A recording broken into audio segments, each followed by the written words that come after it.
ကျွန်တော်ဒီနေ့တော့စံကြာစံကြုံနည်းလေးကိုပြောပြပေးတာပါမယ်ခင်ဗျာစံကြာစံကဝါလို့ကောင်အရသာဝင်ပြီးတော့ကျုပ်ကမှွေပြန့်နေတဲ့အပြင်ဘငက်ပြရသာပြင်းနှင်းနေတဲ့အတွက်တလုံစားလိုက်တိုင်းမှာစိတ်ကျဉ်နှံမှုအပြည့်ရစီမှာပဲဖြစ်ပါတယ်ကြာစံကြောဖို့အတွက်ကျွန်တော်ကတော့ဒီကြာစံကိုသုံးပါတယ်သူကစံတီးတန်းနဲ့ပြုလုပ်ထားတာဖြစ်တဲ့အတွက်အီကြီးနဲ့ဝါလို့ကောင်းပြီးတော့ပုံမှန်အားဖြင့်တော့ကြာစံပြုတ်တို့ကြာစံတုတ်တို့ကြာစံကြောတို့လှုပ်ရှားမယ်ဆိုရင်တော့အရန်စားလို့ကောင်းပါတယ်စံကြာစံကို10မိနစ်ပြုတ်ပေးပြီးရင်တော့အဖုံးအုပ်ပြီးတော့9မိနစ်နှက်ထားပေးလိုက်ပါမယ်အလွယ်တကူဖြတ်လို့ရပြီဆိုရင်တော့ဆယ်ပြီးတော့ရေးသေးစိန်ထားပေးပြီးရင်တော့အပေါ်ကစံအညှိတွေပြောင်းလို့ဆေးပေးလိုက်ပါမယ်သူတွေကြက်သွန်မေးကြက်သွန်ဖြူနှုတ်စင်ငရုတ်သီးနီထည့်ပြီးတော့မှွေးလောင်မှွေကြော်ပေးလိုက်ပါမယ်ပဲပင်မောင်မုံညင်းစိန်ဟော့တော့ပြားနဲ့ကြာစံတွေထည့်အရသာအတွက်ဘဲငက်ပြားရဲ့ချေဘဲငက်ပြားရဲ့နောက်ခယူစီဟွာချောင်းမုတ်ငရုတ်ကောင်းမုတ်စာကြက်သားမုတ်ထည့်ပြီးတော့ကြာစံမြင်နိုင်မှာ sorry အပြေဝါဆွတ်ယူနိုင်အောင်လို့မှွေကြော်ပေးလိုက်ပါမယ်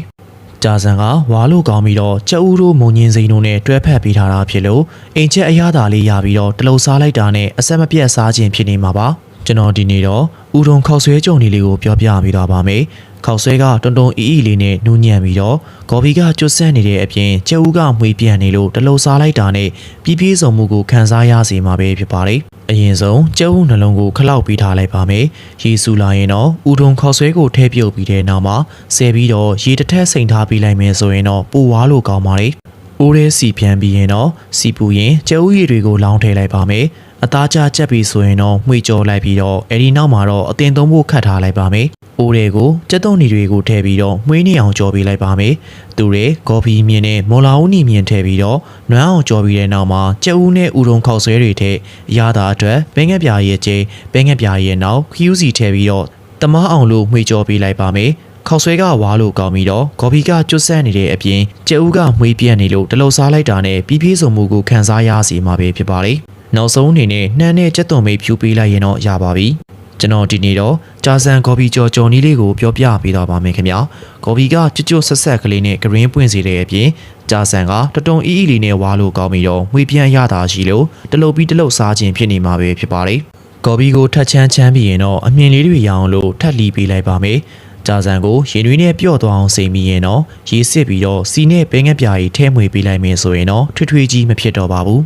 စီပူရင်ကြက်သွန်ဖြူနှုတ်စင်နဲ့ငရုတ်သီးနီကိုထည့်ပြီးတော့မှွေးနေအောင်ကြော်ပေးလိုက်ပါမယ်ကော်ဖီထည့်ပြီးတော့နွမ်းသွားအောင်ကြော်ပြီးရင်တော့ကြာစံတွေထည့်ပြီးအရသာအတွက်ပဲငက်ပြားရဲ့ကျဲဘဲစမစ်ပီနီကစာကြက်သားမုတ်ထည့်ကြော်ပေးလိုက်ပါမယ်ခင်ဗျာကော်ဖီကကျွတ်ဆက်ဆက်ကလေးနဲ့ဂရင်းပွင့်ပြီးတော့ကြာစံကတွန်းအီလေးနဲ့မှွေပြန့်အရသာဝင်နေတဲ့အတွက်တလုတ်ပြီးတလုတ်အဆက်မပြတ်စားခြင်းနေမှာပဲဖြစ်ပါလေကျွန်တော်ဒီနေ့တော့ထိုင်းစတိုင်ဖက်ကပောင်တမင်းလုံနီလေးကိုပြောပြပေးတော့ပါမယ်ခင်ဗျာအသားနှုတ်စင်ကမှွေပြန့်ပြီးတော့ပင်စင်းရက်နဲ့တင်းပြန့်နေတဲ့အတွက်ပူဆက်မွေအသားနှုတ်စင်ကိုတမင်းနဲ့တွဲစားမယ်ဆိုရင်တော့အရန်ရတာရှိတော့မှာလေပဲတော်ရှည်ကိုအတုံးလေးတွေတုံးပြီးတော့ကြက်သွန်ဖြူနဲ့ငရုတ်သီးနီကိုကြည်အောင်ထောင်းပေးလိုက်ပါမယ်အရင်ဆုံးကျဦးဟက်ဖရိုက်ကိုတလုံးကြော်ထားလိုက်ပါမယ်ခင်ဗျာအသားနှုတ်စင်ကိုထည့်ပြီးတော့အယောင်ပြောင်းသည့်အထိကြော်ပေးလိုက်ပါမယ်ဘဲသီးတွေပါထည့်ပြီးတော့မကြက်တကြက်ဖြစ်သည့်အထိကြော်ပေးလိုက်ပါမယ်။အဲဒီနောက်မှာတော့ထိုင်းစတိုင်ဆော့ထည့်ပြီးတော့ဆောနဲ့ပါဝင်ပစ္စည်းတွေတမမျှတသွားအောင်လို့အမြန်လေးမှွေကြော်ပေးလိုက်ပါမယ်။ပင်စင်ရွက်လက်တဆုပ်ထည့်ပြီးတော့တစ်ချက်နှစ်ချက်လောက်မှွေကြော်ပေးလိုက်ရင်တော့ရပါပြီ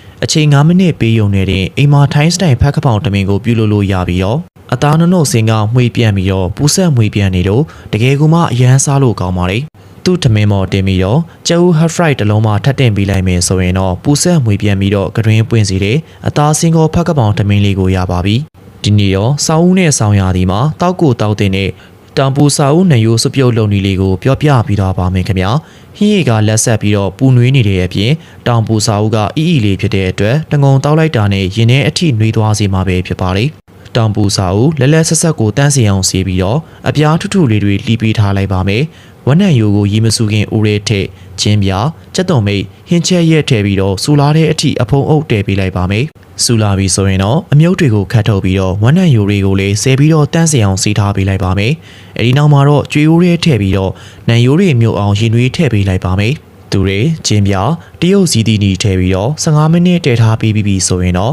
တောင်ပူစာဦးတွေထည့်ပြီးတော့10မိနစ်ထပ်တည်ထားပေးလိုက်ပါမယ်ရတာအတွက်စာမှုရတာမဟုတ်ထည့်ပြီးတော့နောက်ဆုံးအနေနဲ့ကျက်သွန်မိန်နှုတ်စင်ဖြူပေးလိုက်ရင်တော့ရပါပြီဟင်းရီကအရသာရှိပြီးတော့ တောင်ပူစာအုပ်ကနူဤနေတဲ့အတွက်ရာသီဥတုအေးတဲ့အချိန်မှာတပကံလောက်တောက်မယ်ဆိုရင်တော့ရင်ရောဝမ်းရောကိုပါနှွေးစီတဲ့အတွက်ဆောင်းရသည်မှာတောက်ကိုတောက်ရမယ်စွပ်ပြုတ်တစ်မျိုးပဲဖြစ်ပါလေ